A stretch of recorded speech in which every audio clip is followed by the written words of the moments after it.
Good morning. Happy Pride weekend.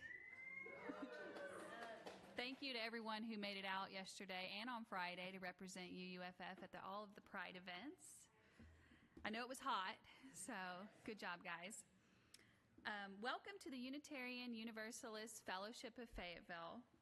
My name is Natalie Emmons, and I co-lead the Pagan and Nature Spirituality group Web of Life along with Tressa Disney. And Unitarian Universalism is a religious tradition that values freedom in religious thought and journey. We value our connections to each other, to all of life, and to the universe of which we are a part. We work toward love, justice, and hope as we journey together in community, and we welcome you, whoever you are, at this moment and wherever you are in your spiritual journey. For those of you visiting us for the first time in person, you'll find a visitor information card in the seat back in front of you. We'd love for you to fill one out so we can get you on the email list and keep you informed of our events. Our friends on Facebook can connect with us by checking out our website, uufayetteville.org. Also, if you have a joy or concern today that you'd like to share with leadership, you are welcome to fill out the yellow card. And when the offertory basket comes around later, you guys can drop those cards in the basket. If you have a need for hearing assistance, our AV tech, David, can help you with that. And there will be an offering later in the service. And today we will be sharing the plate with the Cocoon Collective NWA. Children and the sounds that they make are always welcome in our service. However, if they or you need a break, there are seats in our foyer where you can continue to listen to the service, and there is a fully staffed nursery downstairs, although we do have Alex upstairs with us today, so that's fun. Please remember to silence your phones and devices as we enter into our service and this sacred time together. Web of Life is excited to host our speaker today, Brandon Weston. Brandon first spoke at UUFF back in November, and we are thrilled to have him back again. Brandon is a spiritual healer, a writer, and a folklorist living in the Arkansas Ozarks. He's the author of 3 awesome books that I have up here: the Ozark Folk Magic, Ozark Mountain Spell Book, and most recently, Granny Thornapple's Book of Charms that you can find at your local bookstores. He is also the owner of Ozark Healing Traditions, a collective of articles, lectures, and workshops focused on traditions of medicine, magic, and folklore from the Ozark Mountain region. Brandon comes from a long line of Ozark Hill folk and works hard to keep the traditions that he's collected alive and true for generations to come. And I will now turn it over to Brandon for his opening words.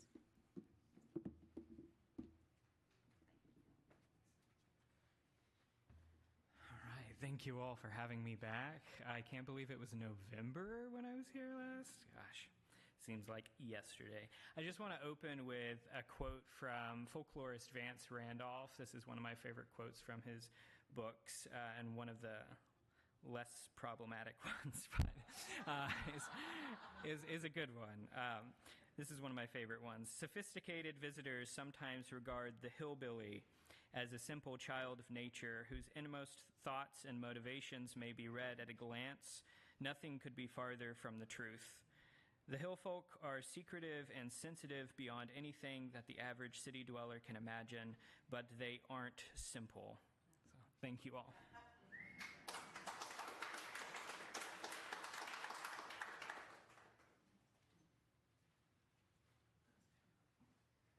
I'd like to have everybody join in with reciting the chalice lighting words. Love is the spirit of this community, and service is its prayer. To dwell together in peace, to seek knowledge and truth, and to help one another. Thus do we covenant together. We are are so excited to have Brandon with us today. Let's start by having our opening hymn. Please stand if you are willing and able. Turn your hymnal page 18 and sing this tune, which the tune originated in the hills.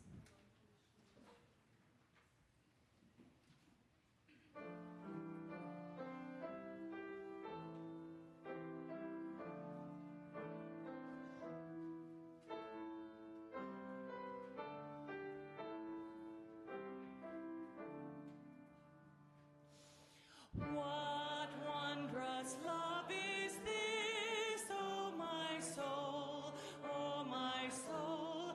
What wondrous love is this, oh my soul. What wondrous love is this that brings my heart such bliss and takes away the pain of my soul, and take away the pain of my soul. When I was sinking down, sinking down, sinking down. When I was sinking down, sinking down.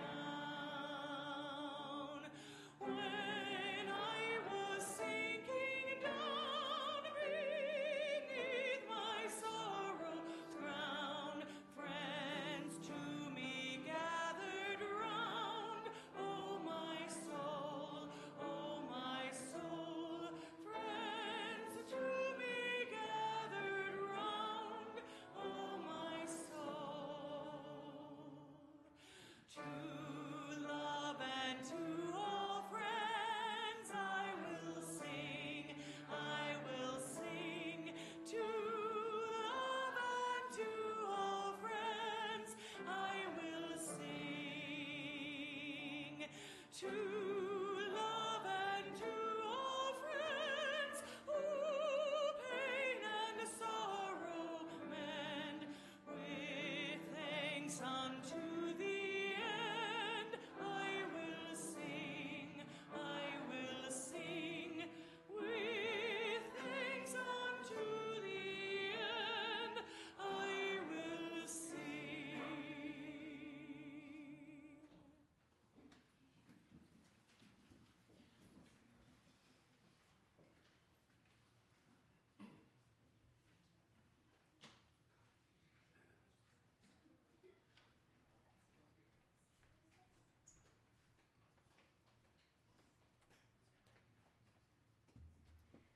Good morning, everyone. Well, I know in the order of worship it says Maddie and Gabe, but they had an emergency gathering of Maddie's D&D group, some sort of role play, and I could not get them to come. So Ollie is better than I am, honestly, at reading, and graciously agreed to read this with me. So, Jack and the Fire Dragon by Gail Haley.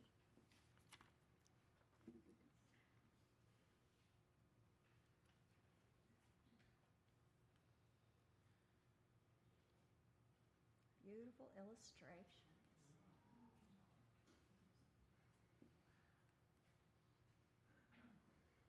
Almost any evening, there'll be some young'uns at Poppy Seed's house. All the wild young things know there's something special about her story mountain. You can look out beyond her garden and see the fawns grazing and picking. Possums, skunks, and baby coons will be creeping right up under her eyes to borrow a little something for dinner. Not long ago, her great-grandchildren Amy and Todd came to spend the night, and they were helping Poppy Seed pick corn when they spotted fiery balls rising up from Brown's Mountain. Poppy Seed, what are they? Poppy Seed peered across the valley. Well, children, no one knows for sure, but some folks say they're old Fire Dragon Man's fireballs. Seems like maybe he's coming back to look for his gals. Poppy Seed started toward the house. Come help me shuck the corn, and I'll tell you all about it.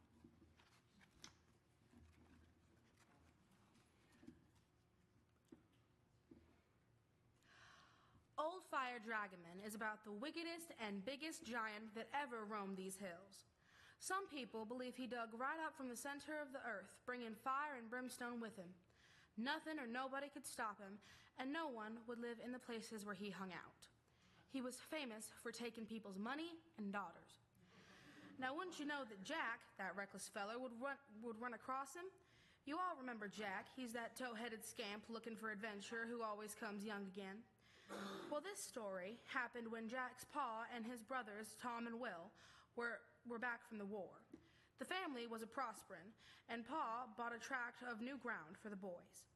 Ma packed everything they'd need: quilts, foodstuffs, and cooking utensils. Pa gave them an ox, a sledge, and all the tools they need. Tom, Will, and Jack, he said, I want you to go up and clear enough land for each of you to have a homestead. Now, Tom and Will had just come back from the war, and they were ready to settle down and start families of their own. But it was a right long time since Jack had been up the bean tree and met the Skyland giants. And he was hankering after some more excitement in his life. You know the feeling. It didn't take 3 brothers long to set up a cabin. Then it was time to clear the trees off the new ground.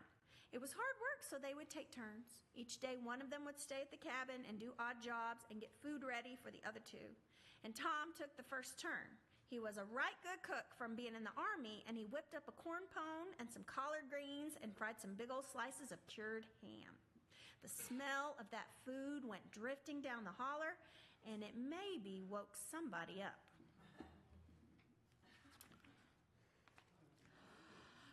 Tom was putting up a coat rack behind the door when he heard tromp, tromp, tromp footsteps coming toward the house. He thought it was just his brothers playing a joke, so he didn't pay it no mind. Well, he should have. Next minute, the door flew open and hit him in the head. In come a big old giant on his hands and knees. There wasn't no doubt it was Fire Dragoman. He gobbled down all the food in one bite, put some coals from the fire into his pipe, and backed out the door. Tom sat down, white as a sheet and clammy as a frog, to wait for his brothers.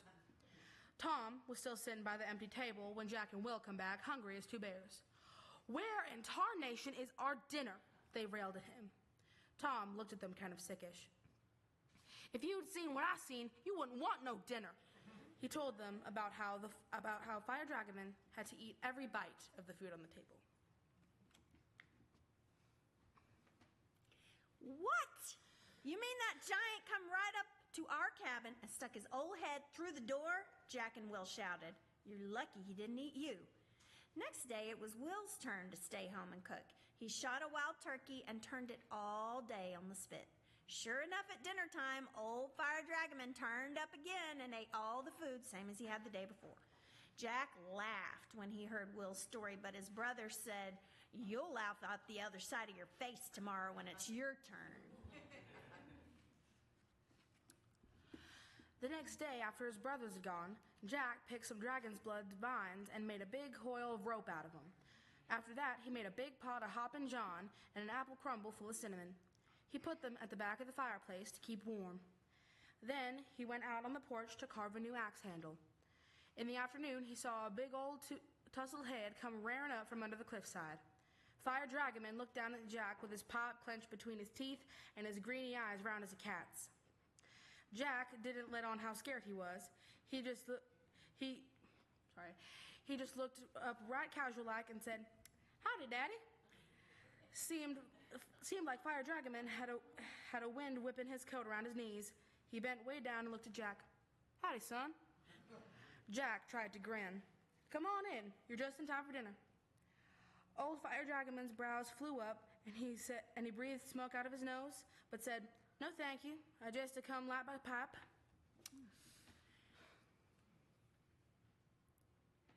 Aw, sit for a while and be neighborly, Jack wheedled. The giant pulled out a jeweled watch as big as a dinner plate. Got no time, he said. He lit his pipe and was off down the mountain puffing like 3 thunderstorms. Soon as his back was turned, Jack slipped after him. The big feller came to some craggy stones and stepped right down between them, and quick as that, he was gone. Well, Jack wasn't going to let an adventure slip through his hands so easy. He went to look. He went to the place where the giant had disappeared and looked down into the big, dark cavern. He couldn't see a thing. Jack went back to the cabin and got there about the same time as his brothers. "What happened, Jack? Did you scare the old giant away?" "No," said Jack. "I asked him to stay for dinner, but he said he was too busy." Jack told them the story and went off to bed, but the two brothers stayed up late making a plot to get even. Now, the truth is, Jack's younger brothers were jealous of him. He was the youngest and his mother's pet, and it seemed like he had a way of getting out of just about any kind of scrape. So they figured they'd send him down to get some of Fire Dragoman's treasure and not be in no danger themselves. They took out a big old hickory tub and the rope Jack had made out of dragon's blood vines, and all three of them trooped off into Fire Dragoman's hole. They tied the rope onto the tub. "Jack, you're the lightest," said Tom and Will. "Get in the bucket, we'll lower you down. Whenever you want to come up, jerk on the rope, and we'll pull you up." Jack got in the bucket, and they lowered him down, down, down. He couldn't see a thing. When the bucket finally touched bottom, Jack got out. It was almost as light as day. Some kind of light was coming out of the rocks themselves. Jack took a few steps away from the tub, and there below he saw Fire Dragoman's house, looking like it had grown right out of the rocks. "Bedad," said Jack. "I never saw no house as big as that." He had to cross an underground river to get there. On the porch he found a pretty girl spinning at a wheel. Jack was too tongue-tied to talk to her, but he remembered a song his mother sang. "Pretty girl with shining hair, tell me what's your name. I'll save you from this dragon's den and take you home again." "My name's Annabelle. I'll gladly go with you, but you must save my two sisters as well." Jack agreed and took her out to the tub. He pulled the rope 2 times, and up she went. "Go into the house," she called out. "There you'll find my sister Marie." Jack went into the house and found a girl who was twice as pretty as Annabelle mending Fire Dragoman's big socks. Marie said, "I'll be glad to get you out of this place, but you must come back for our little sister Jenny. She's out in the kitchen peeling taters." Jack sent Marie up in the bucket and went back for Jenny. Jack found Jenny in the kitchen. She was so beautiful. She lit up the whole room, and Jack fell in love with her on the spot. Jenny was right taken with Jack, too. Truth is, she'd never seen a young man before. She told Jack how Fire Dragoman had stolen her when she was just a baby, and her sisters were little bitty young'uns. "I'd sure like to marry you, Jenny," said Jack, bold as brass. "I'd like that too, Jack," she said, and she let him plait a ribbon in her hair to show she was engaged. She took a sparkling ring from a chain about her neck and placed it on his finger. "They say there's magic in this ring, Jack. It has the power to grant wishes to the brave and true of heart." Jenny went to a large trunk near the fireplace, opened it, and took out a little bottle of sweet-smelling salve. "The cream in this bottle is magic. If Fire Dragoman comes back, he'll throw fireballs at you. This is the only thing that will keep you from burning up." Jenny reached down to the trunk again and pulled out a silver sword. This sword is called Dragon Teaser. It's the only thing in the world that can hurt Fire Dragoman. Jack took Jenny out to the tub. He gave her a kiss and tugged on the rope twice. Soon she was rising up, up, and out of sight. On the ground above, Tom and Will were courting Annabelle and Marie. But when they saw Jenny, they forgot about her sisters and commenced to fight over her. Jenny wrung her hands. "Stop that, you two. I can't stand fighting. Besides, I've already promised to marry Jack." "Well, blame it all, he can just stay down there," said Will angrily, and he chucked the rope back down in the hole. Jack saw what a fix he was in. The rock was too steep for him to climb, and he was trapped. He headed back to the giant's house, looking for another way out. It wasn't long before Fire Dragoman came snorting and puffing from some cave down below. He saw Jack right away, crouching down with Dragon Teaser in his hand. "Howdy, neighbor," he snarled. "I reckon you come to steal my 2 girls and maybe some of my gold. Take 'em if you're man enough." That old giant was fearsome enough when he was up on the earth. in broad daylight, but down here in this cave under the earth, he had the power to change himself into a slinky, scaly, fire-breathing dragon. And that's just what he did right before Jack's eyes. It was enough to scare anyone, even a reckless feller like Jack. Fire Dragon raised up his scaly head and spit a fireball at Jack the size of a honeydew. Jack smacked it broadside with a sword. The sparks come down all over Jack and burn holes in his shirt and skin. It plumb knocked him off his feet. It was all Jack could do to get out the magic ointment and smear it on the burned places. As soon as he did, the pain went away, the burns disappeared, and Jack felt twice as strong as before. The next fireball was so big it went clean through the wall of the house. As fast as the flames came, Jack kept smearing the ointment on his burns. Now it was the fire dragon's turn to be scared. He could see that the fire of battle was in Jack. It was shining from his eyes and gleaming off the blade of his dragon teaser. He stoked up his furnace as high as it would go and flung even worse fireballs at Jack. He slashed at him with his sharp claws and spiky tail. Fire Dragon's power started to give out. His fireballs were getting smaller, but Jack seemed as strong as ever. Jack moved in on him closer and closer. "If you kill me, I'll come back to haunt you," said Jack.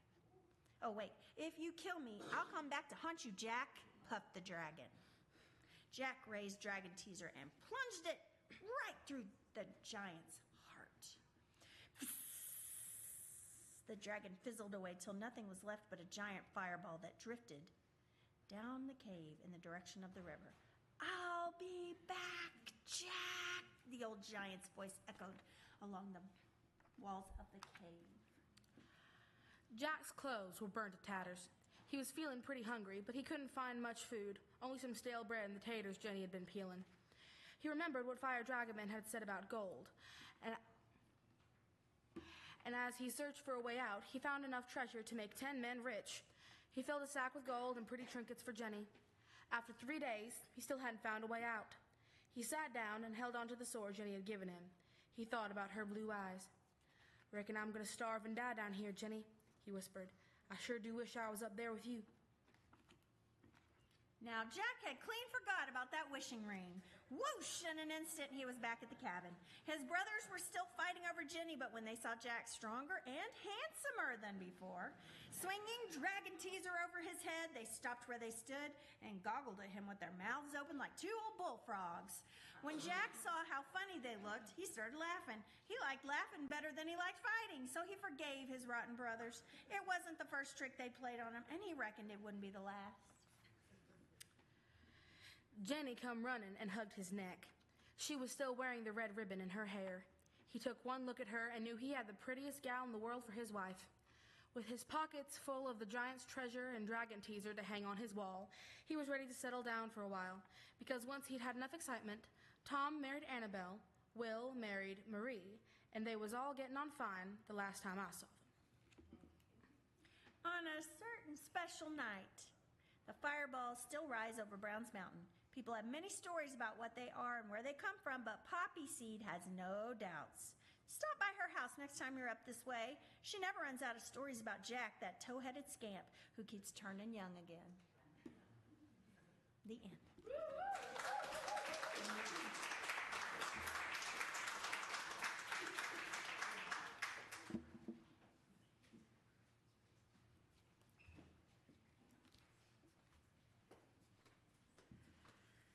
That was a great story, guys. Thanks for reading. Now it's time for our offering. About once a month, our fellowship chooses a local nonprofit organization to share the plate with. And this month, in honor of Pride, we are sharing the plate with the Cocoon Collective NWA. The Cocoon Collective NWA is a nonprofit that does advocacy work for young people of the LGBTQIA+ community. They have programs for providing safe spaces and housing assistance for queer teens and young adults of Northwest Arkansas. As we pass the offering baskets, we invite you to give what you can. Loose change and checks designated Share the Plate in the memo will go to the Cocoon Collective NWA. If you prefer, you can give through our website, uufayetteville.org, through texting the code on the screen, or by mailing checks. And you can also drop your cards in the offertory basket when it comes around.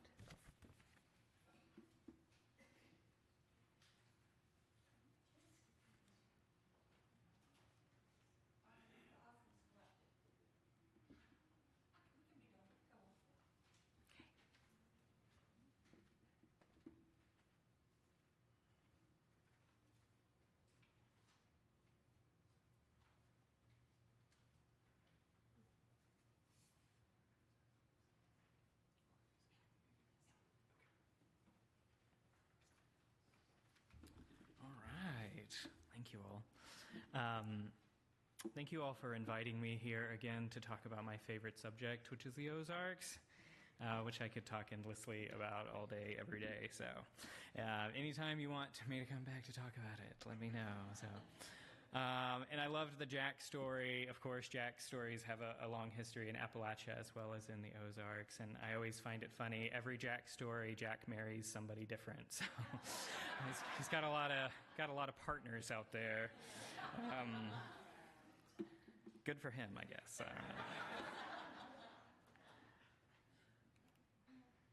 All right. So I get asked a lot this common question, and it's actually a good question for people in the Ozarks and non-Ozarks to ask, and especially when we're looking at Ozark folk traditions. Where does this stuff come from? And it's a good question. It's one that I've been spending the past 15 years now studying. Where does this stuff come from? You know, there's a lot of stereotypes that as Ozarkers we've had to break through. The old ones that folklorists and historians like to say was, you know, all Ozarkers are Scots-Irish. All Ozarkers come from a Protestant background. All Ozarkers are this or that. There was one interesting one I heard one time. All Ozarkers come from Tennessee originally. And as Ozarkers, we know that's not true. And we have known that for a long time. We know that, you know, our cultural heritage and traditions, we come from a lot of different places. And if you know old Ozark families like my family, you know, oftentimes we're very proud of our heritage and the fact that we don't come from just one place. We aren't just one thing. And this is even more important today, you know, as the Ozarks are even more diverse now than they ever have been. And so it's important for us to, when we're looking at folk tales, jack tales, folk traditions, magical traditions, healing, all of this other stuff, it's important to look at all of the fingerprints on the culture, all of the different peoples and groups that have influenced this culture.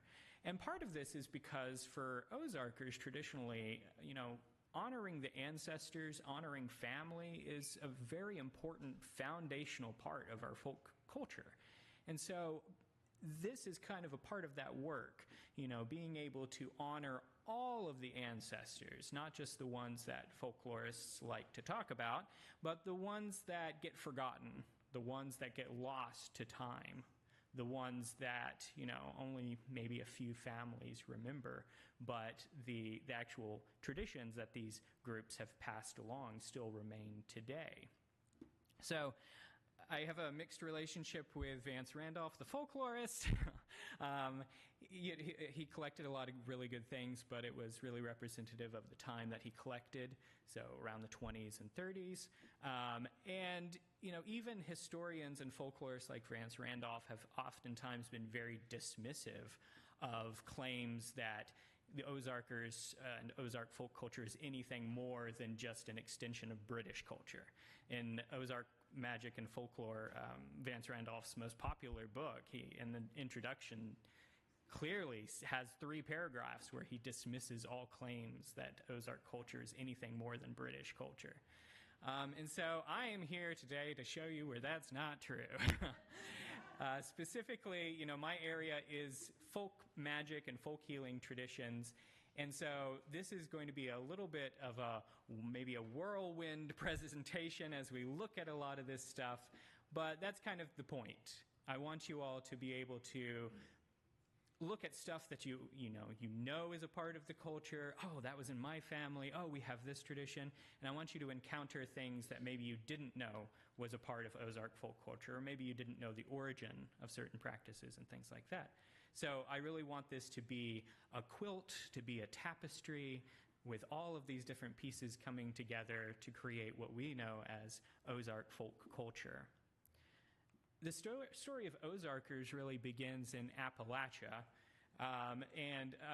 This is our first moment of dispelling some myths. I've encountered so many people that don't know Appalachia extends into Pennsylvania, extends all the way up. Pennsylvania German culture, Pennsylvania Dutch culture, is a part of Appalachian folk culture as well. Pennsylvania German groups moved into northern Appalachia, then southern Appalachia, and came over to the Ozarks. So this is the full extent of the Appalachian mountain range, and this is really where Ozark people, in the New World at least, originated. The first Ozarkers were people that came from mostly southern Appalachia to land that was opened up after the forced removal of the Osage. So the Osage Nation had been in the Ozarks since about 1500 or so. Before that, it was the massive Caddoan Empire that was here. And then there have been traces of indigenous people in the Ozarks even farther back than that. So after the government removed the Osage on the Trail of Tears, they opened it up to anybody that wanted to come here. And the people that came here were the crazy people from southern Appalachia. And they came to the Ozarks because they knew the landscape. It was very similar flora, very similar fauna. They knew how to live in the mountains. They wanted to live an isolated life. A piece of that story, though, that doesn't get told is a lot of the original Ozarkers that came over were actually fleeing from some amount of persecution themselves. There were a good deal of mixed-race families that came to the Ozarks because they were facing a lot of prejudice in Appalachia and had been for hundreds of years. So this included families that were indigenous and European, West African, Central African and European. It included a lot of freed slaves. It included freed slaves that were a part of indigenous groups that then came over. And so already the story of the Ozarks is, beginning to change a little bit. The families that came over weren't just all European families. So the families that came were small groups. Map of the Ozarks. This is a really good map that just came out a couple years ago. Curtis Copeland is a really good Ozark historian, and so he created this map that finally includes all of the Ozark borderland areas. So up into Illinois, down even into, the river valley.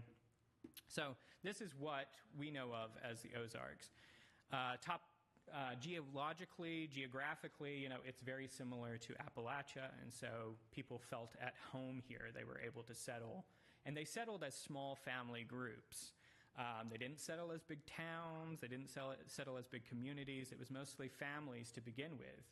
And this is why, the tapestry of Ozark folkways is so rich. It's based in family traditions, and families differ from families.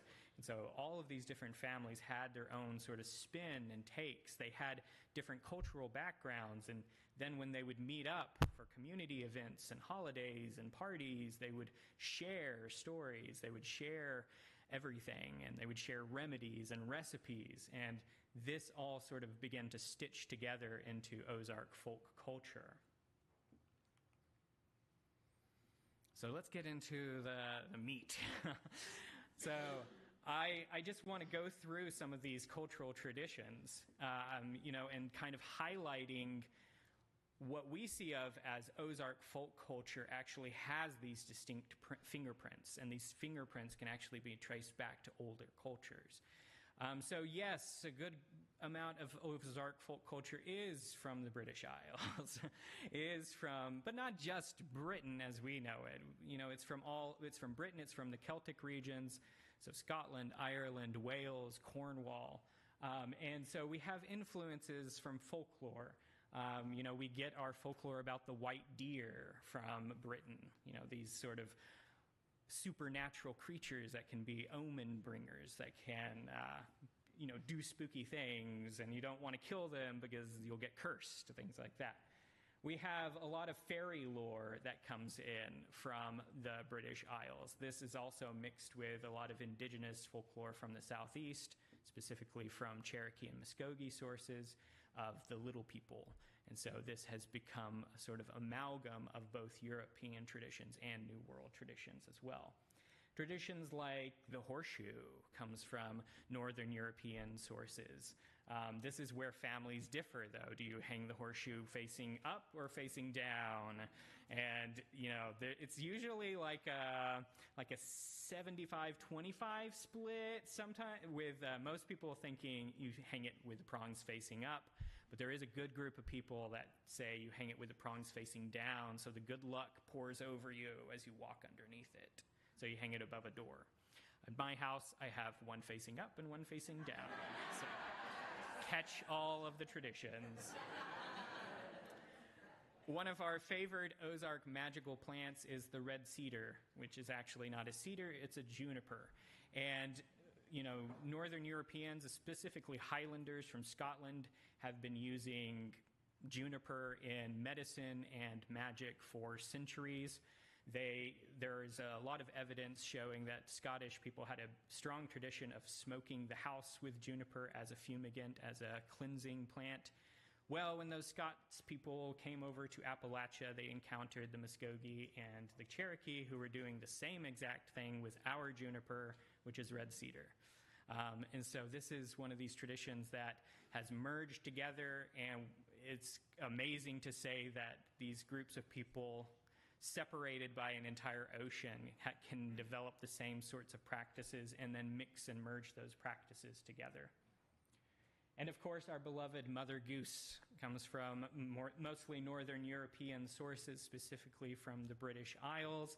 And I mention Mother Goose in this because a good amount of our verbal charms and prayers that are used in Ozark healing come from ordinary children's rhymes from the Mother Goose tradition that have been repurposed in a very Ozark way for a lot of different purposes.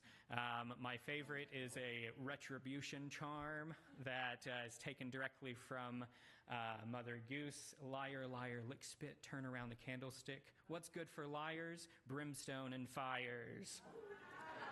So that's a little bit of magic you can take with you to work against your enemy, to work against liars, slanderers, whatever you want. So this is one of those areas where these memorized verbal charms has entered into the folklore, and to the point where a lot of people don't even know where they come from. But it is this long lineage of practice that extends even beyond just the written sources. These verbal charms have even origins in Latin and Greek charms directly translated over into English in the Middle Ages. German traditions entered into the Ozarks by way of Pennsylvania German communities in southern Appalachia that then came over. I always tell people, when they ask, what's the closest thing in America to Ozark folk magic, Ozark folk healing? German traditions, specifically traditions of what's called Braucherei, which is Pennsylvania German folk magic. And we see elements of this even popping up in the Ozarks, specifically hex charms or hex signs, barn signs as they're sometimes called.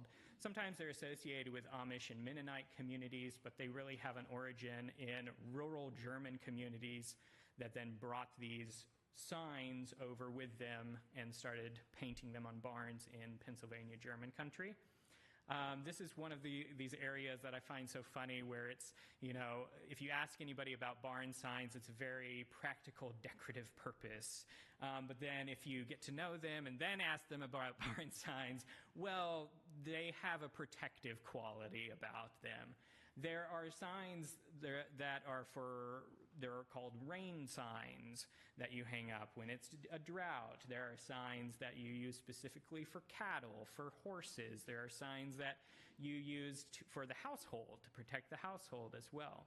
So this is a decorative tradition that has a magical underlying to it, And you can even find hex signs in German communities across the Ozarks as well. I have a collection of hex signs that an Ozark German family painted for me. So this is a tradition that has been kept alive here. Traditions of Braucherei, really a lot of the charms and the healing remedies and things come from a very famous Pennsylvania German book, The Long Lost Friend, which was originally in German, and then John George Homan produced it here for a mass market audience by way of pharmacies. And this was at one time in like every German family's home, but you find it in southern Appalachia, and I have found Ozark families that have these as well, that they have preserved within the family. And they contain all sorts of remedies, many of which you shouldn't reproduce in a modern world. But they also contain a lot of magical remedies as well, including signs and symbols like this one at the top, which is a protective charm, which I mentioned because it was a charm that was taught to me by an Ozark teacher of mine to include in house charm bags for protection. And the woman, I asked her if she had ever read The Long Lost Friend, and she said she couldn't read. So she had memorized this charm that was taken from The Long Lost Friend that was given to her by her German ancestors. And also the Sator Repo Square, which is in the center, another charm included in Ozark charm bags that goes back to German communities but goes even farther back. This is a photograph of this square carved in a Roman ruin that was, I think, from the 1st century. And so this charm made its way through Europe, made its way to Germany, made its way to Britain too, and made its way to the Appalachians and eventually to Ozarks. And the Ozarkers, the teachers that I've studied with, they still use this commonly. But we also have folklore that comes from German sources. Most of our witch lore, the lore of the hags, seems to come from German sources more than British sources. Germans have a very long history of very detailed witch lore. And so a lot of that has filtered its way into our communities. As well as we have a lot of charms in the Ozarks that people hardly ever use because they're wolf charms. And so there's this thought that wolves were probably in the Ozarks at some point. But a lot of our wolf lore actually comes from areas of the world where there are wolves, specifically Germany. And so we have a lot of folklore surrounding werewolves and things like that. And you have to ask, well, where would these Ozarkers have really learned about wolves if it hadn't have come from someone else? French. Does anybody know about the French dialect that is in the Ozarks? Yes, one person, two people. It is called Pawpaw French. Early on, when the French settlers were coming from Canada down through the Mississippi River Valley, one of their major port areas along the Mississippi was in the Old Mines region of Missouri, which is in the Ozark Mountains. And a lot of these French trappers and things, they didn't want to go all the way to Louisiana, so they just stayed. And the continental French, when they came over to inspect French ports and things along the Mississippi, they found these people speaking this weird dialect of rural French from the 17th century. And so they called them the Pawpaw French because they ate pawpaws in the summer and possums in the winter. That was what they said about them. And for those who don't know, a pawpaw is a fruit, a native Ozark fruit. They're very good, but they were really looked down upon by the French soldiers at the time. So French culture has survived in parts of the Ozarks as well. And in the southern Ozarks, where we are, we actually have a lot of Louisiana Cajun culture that has come up by way of, the River Valley and areas like that. And not even recently. This is old, sort of like, pre-20th century culture that came in. So the French dialect in the Ozarks, there are a few speakers left, but they've got some language programs now, and it seems like some younger people are learning about it a little bit more. But there's a whole lot of good stories, jack tales, and things like that you can find in the French. Pawpaw French, or Missouri French is like the official sort of name for it. But it's centered in old mines. But what came in with the French is a lot of interesting and different influences. Most of the Ozark families that came in were Protestant, which gives a very different flavor to the healing and the magical traditions. What the French provided was a lot of Catholic influence, which you see with, I met an Ozarker from sort of western Ozarks in the Missouri area. I met her, and she was a Protestant person, but she used the rosary because her French teacher taught her that. And so you see a lot of this mixing and mingling of French culture. I collected a verbal charm from a family in sort of the Arkansas Ozarks towards the east. One verbal charm, and at first, to anybody else, it sounded sort of like gibberish. They had memorized it word for word as they heard it. I have a master's degree in French, and I recognized what they were saying was French, even though no one else did. So this was a charm that was passed through his family, and like the telephone game, once it reached to him, the meaning was completely lost, but the words were there. And so I was able to help them sort of discover that.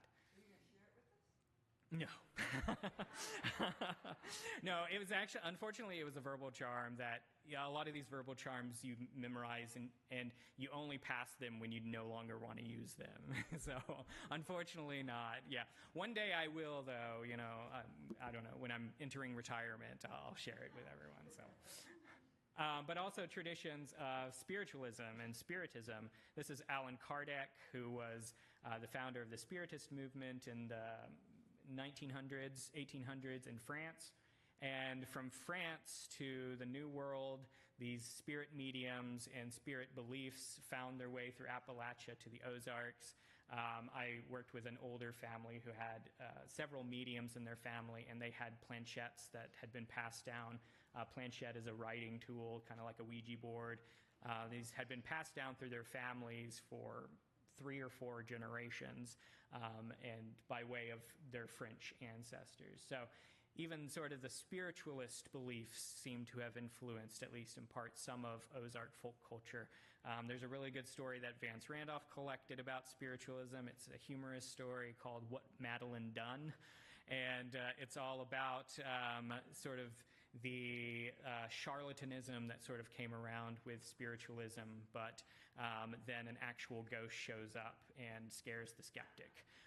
So it is a tale that at least Ozarkers would have been familiar with. In Fayetteville, I don't know if you knew this, but this was the center of spiritualist activity for the rich for a very long time in the early 1900s. There's a house in the historical district that they did seances and all sorts of stuff for years and years and years and years. It's the Stringfellow House, and this family has books and books that they wrote from their dead son who died in the war and was visiting them. And so this was an area where a lot of spiritualists were coming through.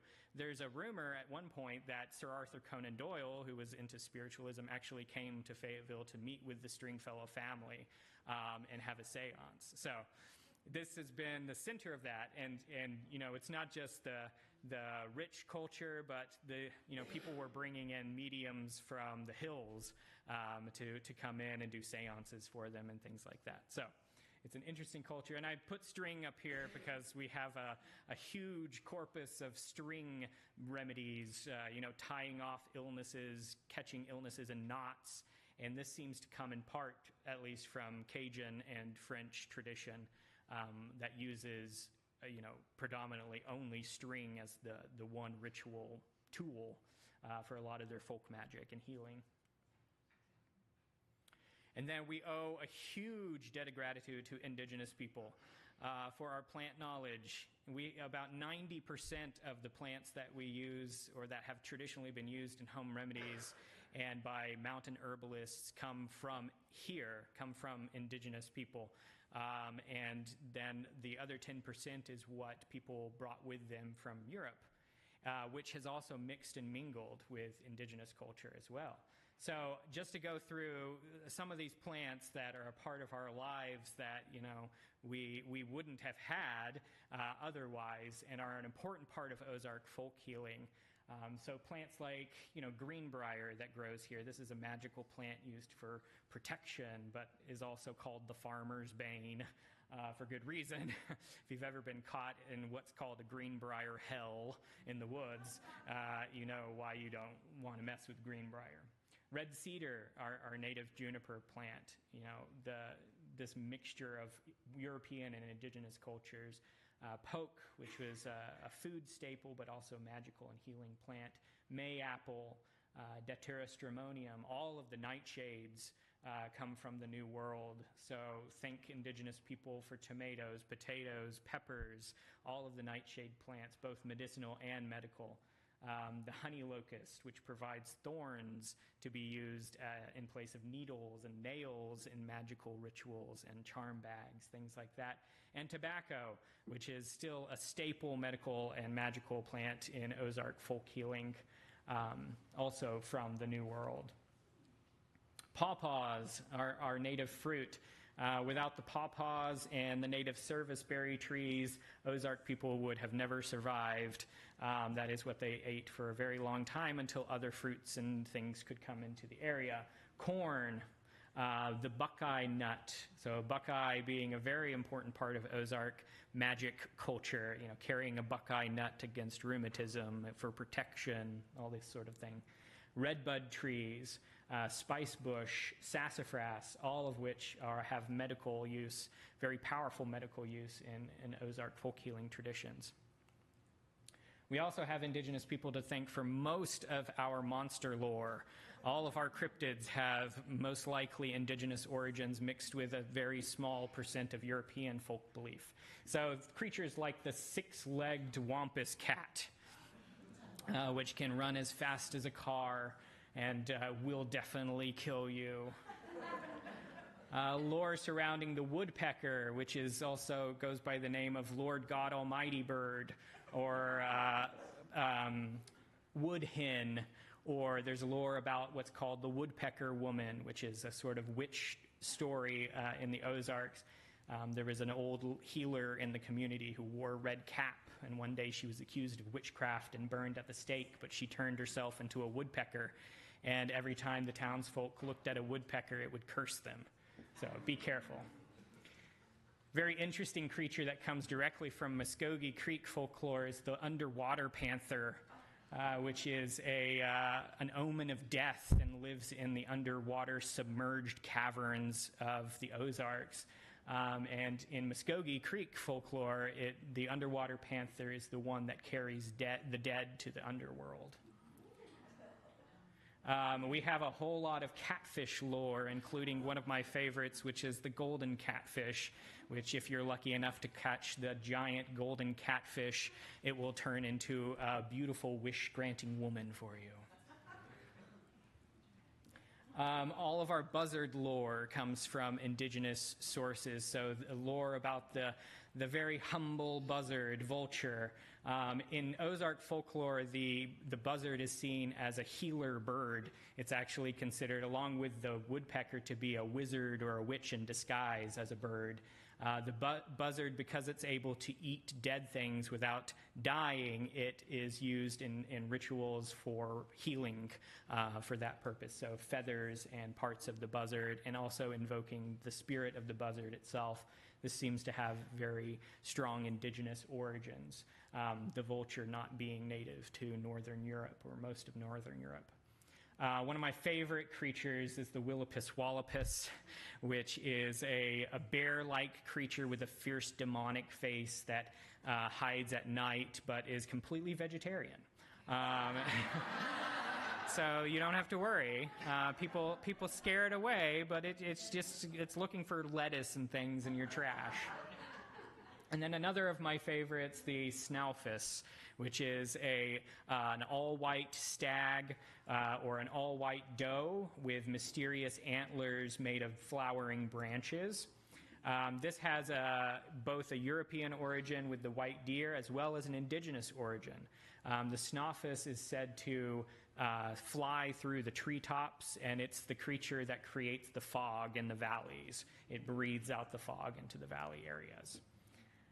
So indigenous people gave us most of our folklore as well as plants and things like that. Also, West African folklore and folk beliefs. There's a huge amount of this stuff in the Ozarks, even though, Vance Randolph in Ozark Magic and Folklore claimed that there were so few black people in the Ozarks that they could not have possibly influenced Ozarkers in any way. Well, historians have done a lot of research, and there are several good books out there right now about the black communities that were actually expelled by Ozarkers around the turn of the 19th century. And so this culture has been here, and it has been in families even for a very long time. And so I always mention to people, so one of the most famous conjure women in the hoodoo practice, Aunt Caroline Dye, was based in Newport, Arkansas, which is just outside of the Ozarks. There was definitely hoodoo and conjure and root work, these West African and Central African traditions in the Ozarks for a very long time. Influences into Ozark culture specifically, though, include the use of perfumes and colognes, which would have originally been European-made, but then the resourcefulness of healers and magical practitioners, we repurpose everything, and so these are repurposed for magical things. So Hoyt's cologne for drawing in good luck and fortune. So Van for the same reason. So we also have things like the buckeye nut. It seems comes from West African sources, even though it's an indigenous plant. And by extension, there's the high john, the conqueror root, which has a similar practice within hoodoo and conjure. Also, the magical uses of the black chicken, which is said to absorb illnesses without taking them in themselves, so you can use them for healing purposes and things like that. And our whole lot of rabbit lore. So briar rabbit comes from West African and Central African traditions, but as well as indigenous origins, with the Cherokee specifically have chistu, the trickster rabbit. And we also have our jacktails, and it's believed that originally Jack was the rabbit, jackrabbit. And so the trickster Jack came from the trickster rabbit, which was a part of our own Northern European culture as well. Do I have another slide? Yeah.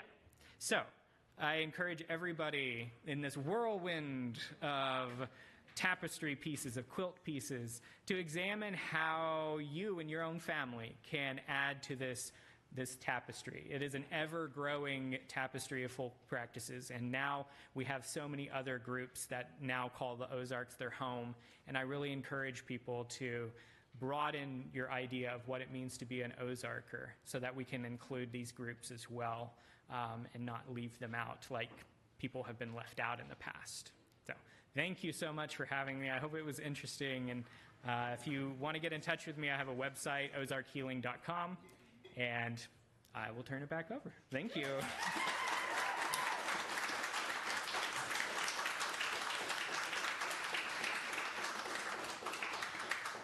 Friends, for our closing hymn, I know we are running a little bit over today, and we're just going to roll with that.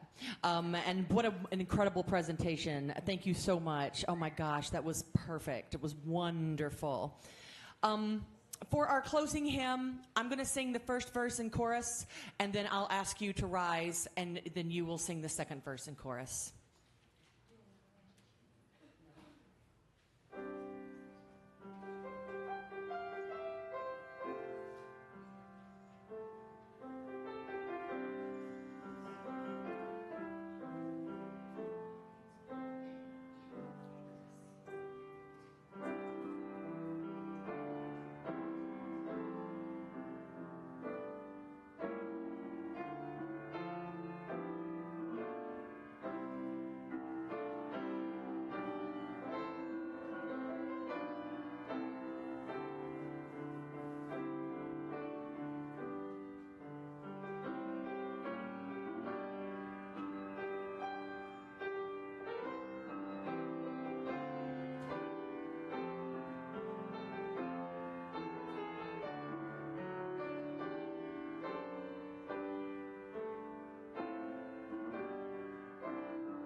It is well, it is well with my soul.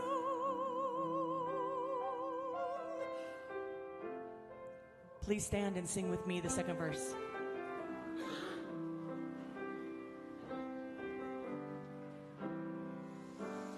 Though hatred should buffet, though trials should come, let these blessed assurance control.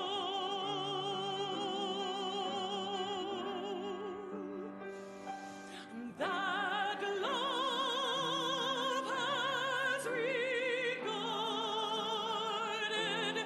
my helpless estate. It is well, it is well with my soul.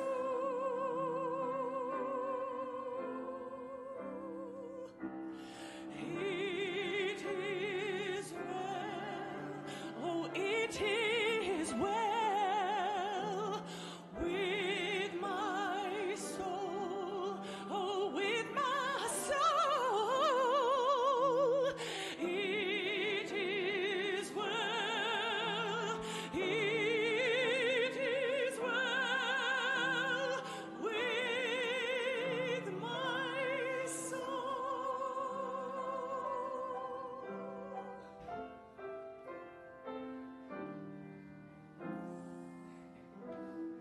That was beautiful, y'all. Beautiful. You may be seated. Ralph, will you extinguish our chalice?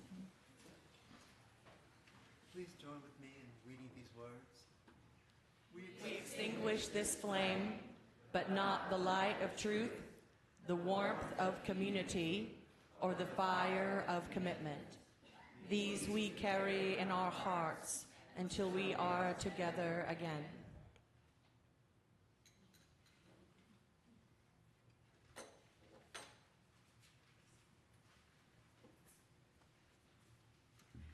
Okay, thank you so much, Brandon, for that great talk. I know everyone enjoyed it. And our announcements are on the screen and also in the order of service on the back. I was also asked to mention that yoga is starting back up with Sherry, and I believe that was in the newsletter, so you can get that info there or talk to Sherry. And Renee also had a few announcements. Just one, really. Today is my last Sunday for a few weeks. I'll be going on tour. You know, I'm also a musician. I'll be going on tour for the month of July, and I can't wait to be back with you in August. And because of time, we're going to skip the closing words, but thank you again, Brandon Weston, for being here, and we hope to have you back again soon. And